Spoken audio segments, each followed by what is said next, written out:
എടാ ഇന്നലെ നിങ്ങളുടെ വീട്ടിൽ ഭയങ്കര തുമ്പിതുള്ളലും മുടിയാട്ടമൊക്കെ ആയിരുന്നു. അതിന് ഓണാഘോഷ പരിപാടി നേരത്തെ തുടങ്ങി.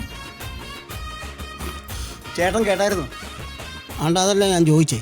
ഇന്നലെ രണ്ടെണ്ണം അടിച്ച് വഴി പാമ്പായിട്ട് കിടന്നു പോയി. ചെറുക്കൻ ഇന്നലെ ട്യൂഷന് പോയിട്ട് വന്നപ്പോൾ എന്നോട് പറഞ്ഞായിരുന്നു. ഷോ അവൻ കണ്ടോ? പിന്നെ നീ അവിടെ തുണി മണിയില്ലാതെ കിടക്കണമെന്ന് അവൻ എന്നോട് പറഞ്ഞു. എന്നിട്ട് ചേട്ടൻ എന്നാ പറഞ്ഞു? ഞാൻ പറഞ്ഞ് അവൻ വല്ല വടവും പൊഴിച്ച് അവിടെ കിടക്കുന്നതായിരിക്കും, നീ അതൊന്ന് മൈൻഡ് ചെയ്യണമെന്ന്. ഷോ എന്നാ പറയാനാ ചേട്ടാ, ഇന്നലെ വീട്ടിൽ ചെന്നപ്പോഴേ തുണി മാത്രമേ ഉണ്ടായിരുന്നുള്ളൂ, മണിയില്ലായിരുന്നു. മണിയില്ലായിരുന്നു? എടാ മണിയില്ലാതെ എന്നാൽ ഏതെങ്കിലും പെണ്ണുങ്ങൾ സമ്മതിക്കുമോ? നിന്നെയൊക്കെ എന്നാ ചെയ്യണമെന്നറിയാമോ? എടാ നല്ലൊരു ഓണം ആയിക്കോട്ടെ, ആ പിള്ളേർക്കൊക്കെ എന്തെങ്കിലും ഇപ്പം മേടിച്ചു കൊടുക്കും. എത്ര ദിവസം ആ പിള്ളേർ പട്ടിണി കിടക്കുന്നത്? എൻ്റെ പൊന്നു ചേട്ടാ, ചേട്ടൻ അങ്ങനെ പറയരുത്. അറിയാമോ, ഈ കഴിഞ്ഞ ദിവസം പിള്ളേർ പട്ടിണിയാണല്ലോ എന്ന് ഓർത്ത് ഞാൻ നിന്നോണ്ട് 2 കുപ്പി കള്ളു കുടിച്ചിട്ട് വീട്ടിലോട്ട് വരുമായിരുന്നു. എന്നിട്ട് ഞാൻ വരുന്ന വഴിക്ക് 100 ഗ്രാം ചിപ്സും മേടിച്ച് വീട്ടിൽ ചെന്ന് ഞാൻ ഈ പിള്ളേരെ വിളിക്കടാ ബാടാ ചിപ്സ് കഴിക്കാടാന്ന് പറഞ്ഞ് വിളിച്ചിട്ട് ഇതും കൂടെ ഒന്ന് വരണ്ടായി. അതെന്നെ പിള്ളേർ വരാഞ്ഞ്? പിള്ളേരെല്ലാം പട്ടിണി കിടന്നങ്ങ് തരം കണ്ടുപോയെന്ന്.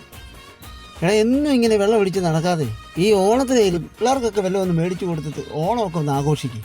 എടാ കാണം വിറ്റും ഓണം ഉണ്ണണമെന്നാ, അറിയാമോ ചേട്ടാ? ഞാനത് അവളോട് പറഞ്ഞു, കാണം വിറ്റാണെങ്കിലും നമ്മൾ ഓണം ഉണ്ണണമെന്ന്.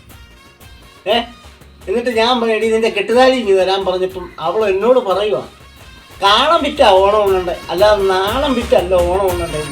അതിൻ്റെ തുമ്പുള്ള മുടിയാട്ടമാണ് ഇന്നലെ കേട്ടത്.